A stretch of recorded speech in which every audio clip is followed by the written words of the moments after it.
Communication with the twin flame relationship isn't like communication in any other relationship.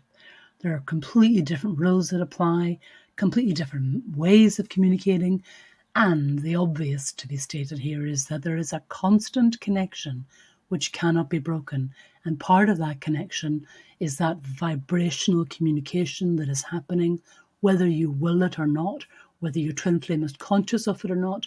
There is a constant vibrational energy between you, and that is a form of communication.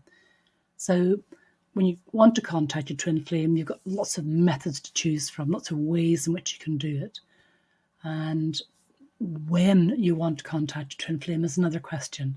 If you're in a period of separation, then there are all different factors to consider around what is actually happening during that separation, which will dictate whether it's a good idea to use one of these mechanisms, or indeed which one to use and how to maintain that contact. So the if, when and how of communication is what we're going to speak about during this video. The most difficult thing to judge around contacting our twin flame is when we're in a period of separation and our instinct, every instinct, is calling us to make that contact because the missing is so painful. And so if you're not speaking at the moment, or there's very little conversation, it's hard to know whether you should reach out or whether you give them some distance. And you really have to, at this point, think about the reason for the separation. And understanding that makes it easier to bear. Therefore, you may be less drawn to make contact at the wrong time and trip the wrong reaction. Remember, always, your twin flames are always connected, even before you meet. If you're opposite sides of the world, if the twin flame has no idea they're on that journey with you, there is still that spiritual connection between the two of you. If it's a runner you want to contact, it's very tempting to let the runner know that you're here for them, reaching out and giving them that instant opportunity to set their ego aside, stop running, come back. And sometimes that's the worst thing you can do because it's a trigger for them to run farther and faster. Sometimes you can trigger soul shock in the runner if you are coming across as too strong and too prepared and too demanding. So like most of twin flame journey, there's no easy answer here. Perhaps you can use a twin flame reading or a tarot to guide you to make that decision. So one of the things during separation is communication with your twin flame actually distracts you from your own healing during that time, your own spiritual development. So at this time, concentrate on that first, and always make sure your runner twin knows you're available in the physical dimension. Doesn't mean constantly leaving messages showing up at their door, but sending message to say, I am here for you, is always important. So the most important thing is to get the timing right, is not to push your twin flame into further shock or further running. The content of your message is important. Being there for someone is important, but not overly pushy. And the ways in which you can communicate these things, these presence with your twin flame, are also variable and available to you beyond what a normal relationship has available to them. Naturally, you can always leave a message or something on social media or on their phone, but there are other ways in which a twin flame can more gently and using more persuasion leave messages of encouragement and love with the twin flame so they can be absorbed later. So when you've decided what kind of communication you want to send and have with your twin flame, you then have to decide whether it's going to be in 3D or other forms.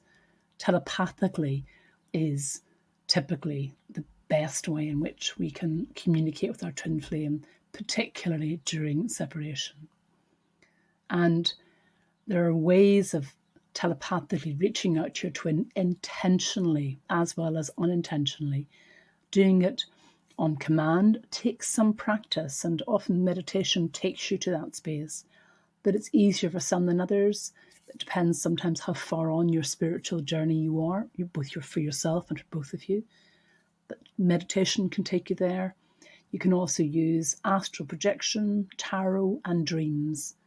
So this telepathic communication, incredibly important, special for us as twin flames, unique for us as twin flames. And Very difficult for some to manage and control it. However, remembering that we are always telepathically in contact, in connection with our twin flame, whether we will that or not. So they're picking up our messages from our aura and from our intent. So you can be more controlling around that, more deliberate around your communication, but actually thinking about your twin flame intently, focusing on that twin flame, on the things you want them to know and to hear from you, can be sufficient to telepathically communicate with your twin flame. But there are other methods. One of the best ways of communicating telepathically with your twin flame is meditation. It removes a lot of the background noise that comes between your telepathy. It's one of my favourite ways of being in contact with my twin flame. It can bring that subconscious communication to the forefront of your mind and gives you a way to consciously control what you want to say rather than the white noise and constant jabber. It actually focuses particular messages towards your twin flame. During meditation, you're able to send, and when you train yourself, to receive those messages at will, because you learn to quiet your mind. And as a bonus, meditation is one of the best tools at your disposal as a twin flame for healing and preparing both yourself and your twin flame for union. So it's a real win-win, and it's one of my absolutely favourite tools on the journey. You can also use astral projection. This requires far more self-control. It's the process of leaving your physical body and travelling on the astral plane.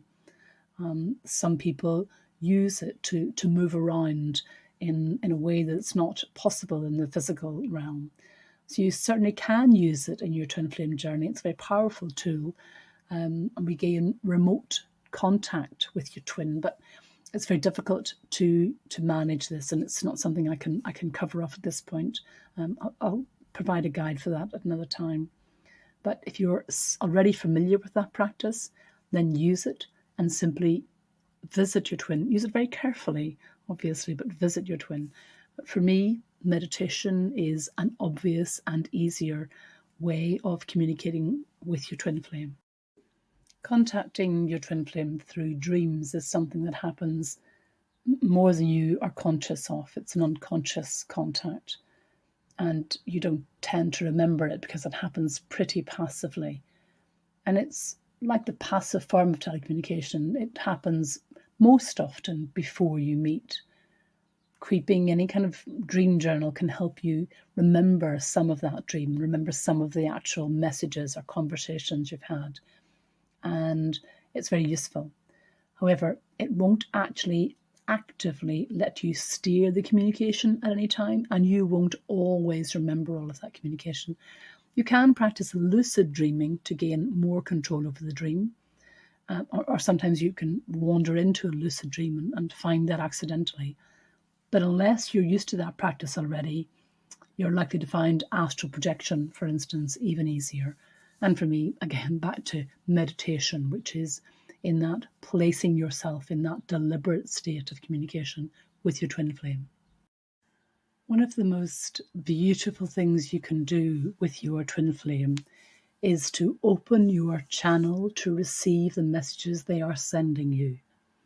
Part of that is because they are sending you these messages, whether they consciously are aware of being a twin flame, or it's an unconscious pattern built into that vibrational link. And if you practice any of the techniques we've talked about, particularly meditation, that opens up that channel and allows you to receive the messages that your twin flame is sending you. And if you practice that technique again and again, you'll pick up the messages more often.